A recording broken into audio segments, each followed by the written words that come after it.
warahmatullahi wabarakatuh. Sahabat dimanapun Anda berada, sekarang saya Kuratah ingin menyampaikan tradisi unik yang ada di Aceh, yaitu Mak Megang.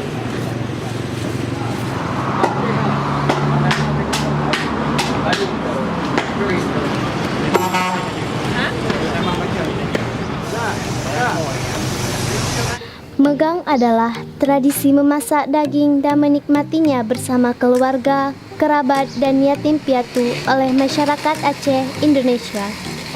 Megang atau Mak Megang adalah tradisi menyembelih kurban berupa kambing atau sapi dan dilaksanakan setahun 3 kali, yakni Ramadan, Idul Fitri, dan Idul Adha. Sapi dan kambing yang disembelih berjumlah ratusan. Selain kambing dan sapi, masyarakat Aceh juga menyembelih ayam dan bebek. Biasanya, masyarakat memasak daging di rumah.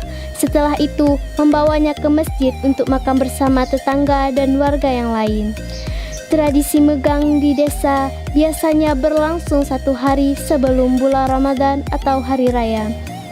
Sedangkan di kota berlangsung 2 hari sebelum Ramadan atau Hari Raya. Tradisi megang sudah dilaksanakan sejak ratusan tahun yang lalu di Aceh. Megang dimulai sejak masa Kerajaan Aceh. Kala itu, pada tahun 1607 sampai 1636 Masehi, Sultan Iskandar Muda memotong hewan dalam jumlah banyak dan dagingnya dibagikan secara gratis kepada seluruh rakyatnya. Hal ini dilakukan sebagai rasa syukur atas kemakmuran rakyatnya dan rasa terima kasih kepada rakyatnya. Setelah Kerajaan Aceh ditaklukkan oleh Belanda pada tahun 1873, tradisi ini tidak lagi dilaksanakan oleh raja. Namun, karena hal ini telah mengakar dalam kehidupan masyarakat Aceh, maka megang tetap dilaksanakan hingga saat ini dalam kondisi apapun.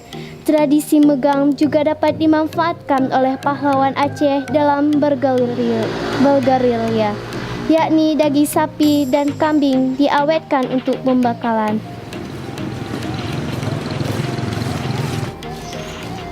Jika sahabat ingin menyaksikan langsung, datang ke Aceh 2 hari sebelum Ramadan dan Hari Raya.